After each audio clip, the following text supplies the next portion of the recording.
Jeff and Jeremy in the Morning podcast brought to you commercial free by another podcast. You've subscribed to ours, now subscribe to theirs. It's the Slow County Real Estate Podcast with Hal Swayze. When you're done with this, go listen to something that will actually enrich your life. California DRE 011119111. This is Jeff and Jeremy in the Morning.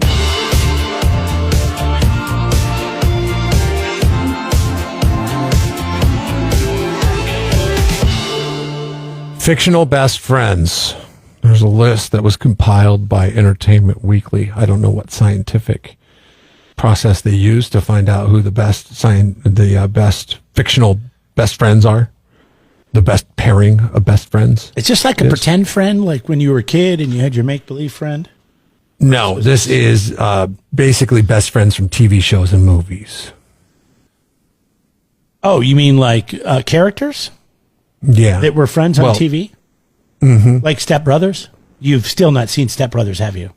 I don't think Step Brothers guys made it. I've not, no. What is your problem? How could they? I know, I need to see it. Dale and...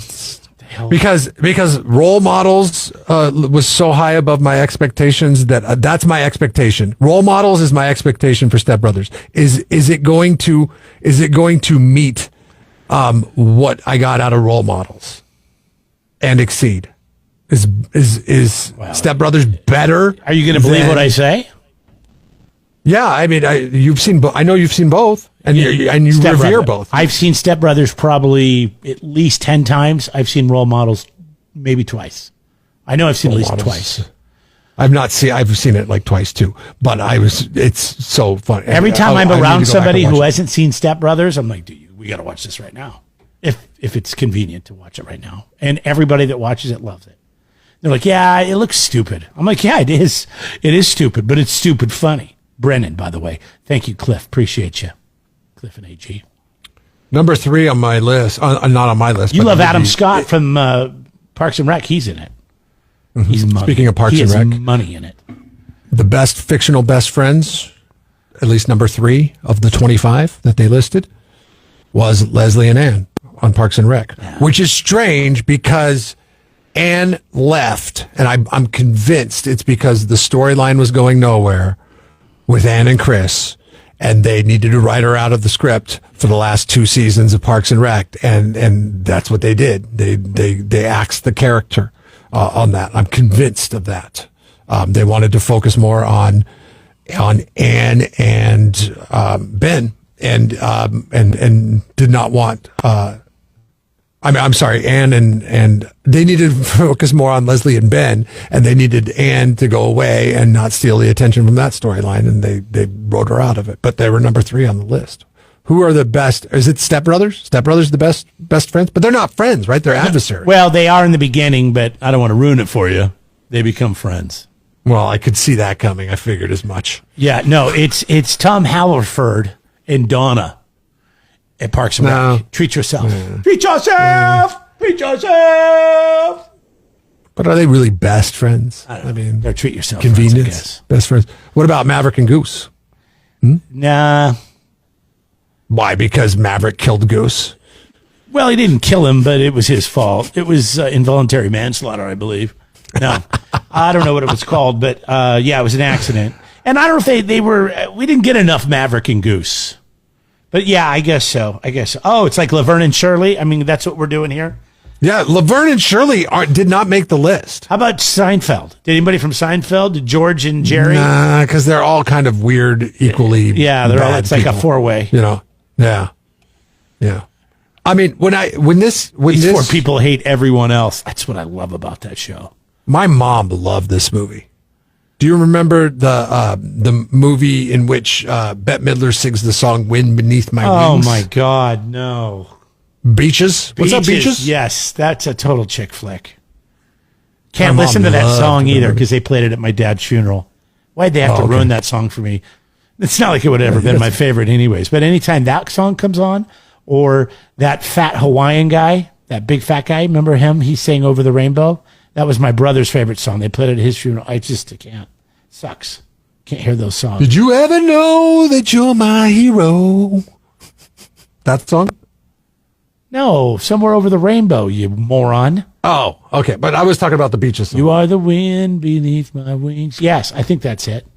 Yeah, you're not going to get me off. You're not going to get me to tear up with your singing. I think a movie about friends in which Bette Midler's like, I'll do the movie, but I got to sing the song. That's that's featured in the movie. Yes, that's a total Mandy Moore move. That's a total Bette Midler move. What are you talking about? Mandy Moore stole that from Bette Midler. Mandy Moore's an angel compared to Bette Midler. Can you imagine what Bette Midler's like? In your opinion, who are the best fictional best friends? Okay, the best fictional best friends. Scooby-Doo. Shaggy and Scooby-Doo. And Shaggy getting a nod on here. Thank you so much. 805-543-3693. Unnamed texter. We'll have to change your name to Scooby Loves Shaggy. We can do that, right? That's a good one. We can do anything. Shaggy Loves Scooby. I don't even know what you're talking about. The best. By the way, the top of their list, I don't know that I necessarily What about agree with Leslie this and one. Ron? I mean, we keep going back to Parks and Rec. Ron Swanson had no other friend but Leslie Knope because he hated everyone. That is true. And Leslie loved him like a brother. But he tolerated her to the point that he could tolerate anybody. He tolerated her the most. Bill and Ted were the best of all, according to Entertainment Weekly. I don't know about that. I never seen a single Bill and Ted movie, so I don't know. But they were the best fictional best friends. And you know what? I mean, their legacy transpired over 1989 to 2020 is how long they had their legacy go on. So Thelma and Louise, Rachel and Phoebe. I can't believe Stephanie. Listen, I knew somebody's going to bring Friends into this. I've never watched Friends. Have you ever watched Friends? I mean, I've never sat down and watched an entire episode. Neither have I. I have been at people's houses when they're like, "Oh, Friends is on. I got to watch Friends." They watch Friends. I become disinterested. Yes. And I tune out and I do something else. I could not tell you what the story arc of a single episode of Friends is. And I think you and I are rare because of that. Most people know a lot of Friends. I know nothing about Friends. I know that there were a bunch of 20-something-year-old guys and gals that lived in an apartment across the hall from each other. That's it. Yeah, I'm really bad at this game because all the shows, like Everybody Loves Raymond, I don't know. No. Raymond was selfish. He didn't like anybody. He just liked him as his wife and his kids, I guess. There was no good friends. Kind of like you. You don't really like anybody but your wife and kids, so. That's true. That is true. 100% true. It's Jeff and Jeremy in the morning.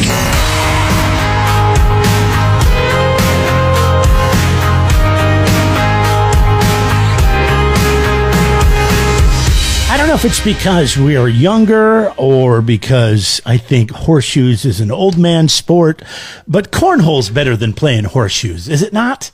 I disagree 100%. Your team horseshoe? There is no danger aspect to cornhole. Yeah, you get hit upside the face with a beanbag. That's the last time you threw horseshoes, by the way. Oh gosh, but I mean, okay, from the perspective of like, which one is more of a test of strength and skill? It is horseshoes because horseshoes are way heavier. Okay, let me ask you this question. All right, there's a technique to spin on the horseshoe, whereas I don't think any of that exists with cornhole.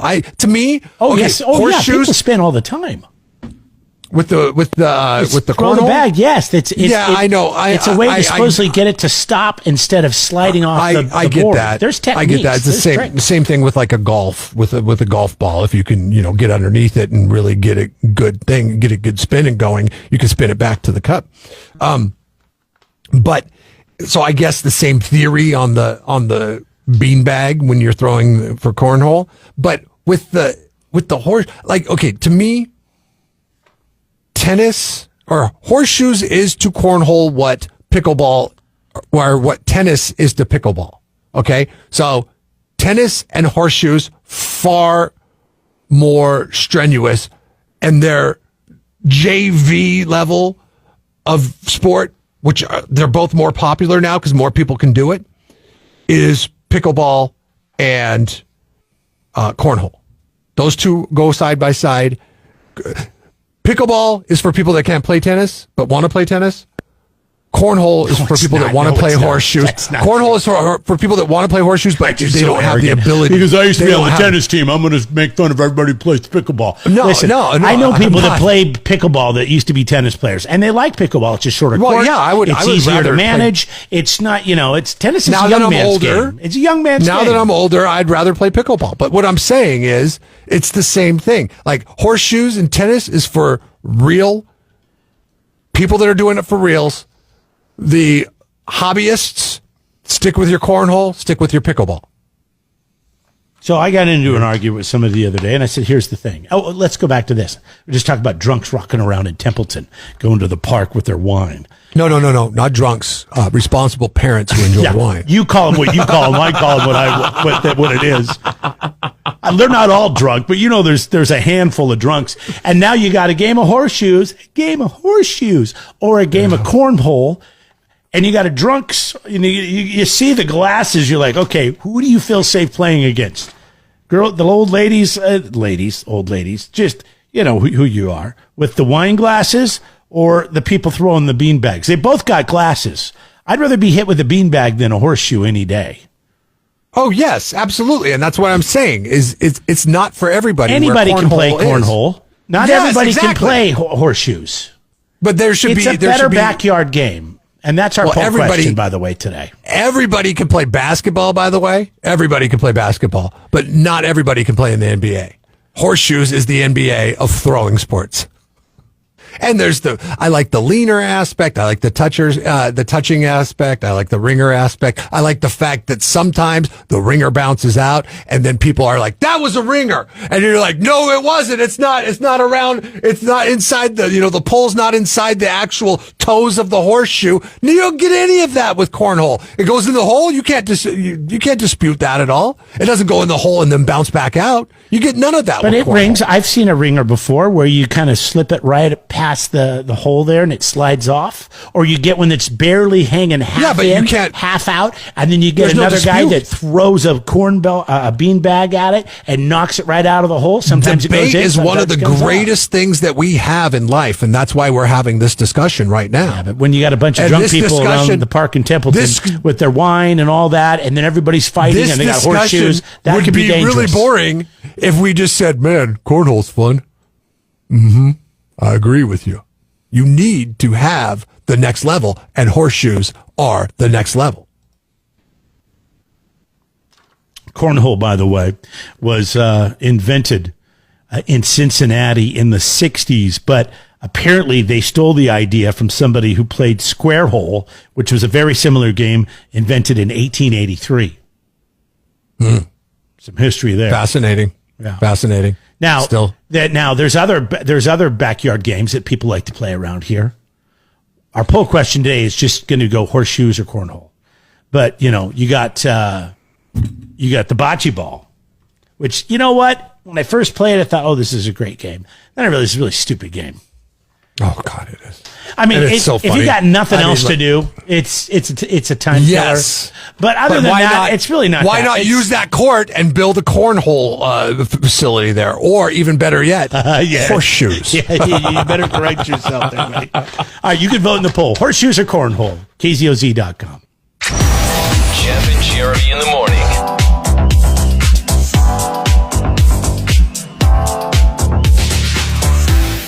You ever seen somebody that has a photo of themselves as the lock screen on their phone? Like literally. No. It's a picture of themselves. No, but I would pass a lot of judgments, and I'm sure you would too. That's why you're bringing it up. I couldn't believe this the other day, and it's somebody that was introduced to me from another friend. And so I don't know him all that well, but I've hung out with him a bunch of, and then I'm like, hey, is that a picture of you on your phone? They're like, yeah. I'm like, okay. Get in their truck. This person's married, has kids, dogs, the whole thing. No. You're not going to tell me he had a picture of himself on the dashboard of his truck. Hanging from the rearview mirror on one of those little clear plastic things. Yes. Is this a handsome gentleman? No. And so I said to my friend, Scott, I go, what the hell's up with this guy? He goes, he's got a picture of himself on his phone and his truck. He sees, he goes, you should be to his house. He does photo shoots of himself. He's an amateur photographer. And so, still, there's so many other things to take pictures of. I don't know, scenery, your family, your dog. Well, and parks. It's so much harder to take the picture of yourself because you got to have it like on a timer and a tripod and all that stuff. I mean, whereas if I'm just taking pictures of you, I got a camera. I'm just hitting a button. I can do multi exposures on that one. Pictures of himself. That takes. I mean, people take selfies all the time, right? People take selfies. Any chance he's a real estate agent? Because real estate agents like to have pictures of themselves too.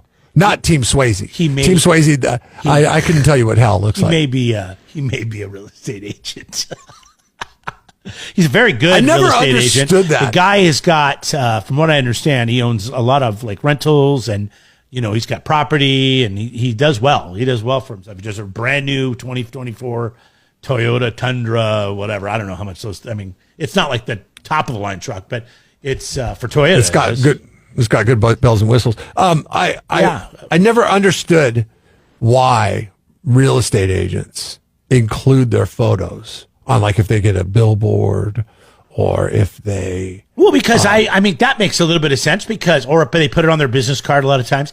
I believe they want you to be able to recognize them. You hear a name, but you want to be able to make a face and a name thing. But that doesn't mean that you have. And now he does take clients around in his truck, and then there is his picture of himself. If I got into somebody's car and. Oh, I know. And they were. Hold on a second. I was trying to do business with this person, and I could not take them serious. And then they got a picture of themselves on his phone, and it didn't look like a selfie either. Because a selfie, you normally get your arm out, Right. Yeah. It was done well. We've all taken a selfie of a group photo with our family or friends or whatever. I wonder if his job as a real estate agent, because he's probably the real estate people I work with over at Team Swayze. When we do the podcast, they all have like separate jobs. It's a brokerage. Like they all excel in certain things. So wherever their strength is, they work in that area. But this guy probably does everything on his own, right? Like he does all the heavy lifting, doesn't want to have to pay his staff, all that stuff, right? No, he has a staff. He works for Coldwell Banker. So they've got built-in people there that do a lot. I mean, I don't know how much, but he has people working for him. Okay, so it's not like it's a situation where he's an agent for Coldwell Banker. He's a senior agent with them. They give him tools. Yes, plus new agents will do a lot of his showings. He is kind of a big time dude. Does he go out and take his own pictures of the properties that he's showing? No, I don't think he does. See, that's where the control factor comes into it. And I was wondering, maybe he does because he is a photographer. Photography bug. I don't know. Yeah, because everybody that's like I said, I don't know him that well. Friend of a friend. I mean, I've only hung out with him a couple of times, and I've just noticed this, and I thought this is very strange. Everybody who is like a photographer thinks that they can do it better than the other photographer that's out there. They say, we used to work with a guy. And this guy was the most annoying person to get pictures taken with because he used to work at a Sears portrait studio. And he would always, whatever, like people, this is when like selfies were like the hot thing, right? When everybody, and when friends for me were the hot thing. Sears portrait studio is so 1990. Oh, I know. But then, like, you would take a picture of, like, the group, and you're like, okay, there's a good picture of the group. And he'd say, let me see that. And then he'd, like, grab your phone from your hand, look at it, and go, no, we're going to take another one. And I'm like, why? You have everybody's represented there. Big deal. It captures the moment. And he's like, no, I used to work at a Sears portrait studio. I know how to take pictures. So I think most picture people are like that. I work with some pictures people, and they think they take the best pictures on the planet. So I wonder if he doesn't go out and reshoot the houses that, like, Coldwell Banker gives him like the pictures of these houses that he's supposed to sell. And he goes, you know what? I'm going to go take pictures on my own and repost them. You guys are hacks. because he's taking pictures of himself and hanging them up in his car. All right, I from had his rearview mirror. Now that we've really, I really never thought about it until we started talking about this. So I started looking through my phone, and I'm like, I do have a lot of pictures of me holding fish. This one I'm holding. Do you know what that is that I'm holding right there? Yeah, we're not allowed to talk about that because we don't want you to get on a list. It's a legal gun. It's a 50 cal though. A friend is it of mine in California has though? a 50. I wasn't in California when this happened. All right, so I'm not standing on California dirt there. But I am noticing. But I don't have it as the lock screen on my phone because that's really weird. What's the weirdest thing you've seen? I mean, I don't know. Have you ever seen anybody that takes pictures of themselves and displays it in their home? I their have two office, their pictures of vehicle, myself on their my phone. And that's because my son decided to snap them. Like he's big into hijacking my phone lately. And he'll take pictures of me, like from afar, or he'll like get up close to me and like snap a picture of a selfie and all that stuff. I have two. Both of them are selfies with my son. That's it. Yeah, that's I did not take those pictures. I don't think that's normal. I think most people have more pictures of themselves on their phone than that. But you don't take a lot of pictures. Are most people as hideous as I am? Some are worse. I don't want to break the phone. I just got it.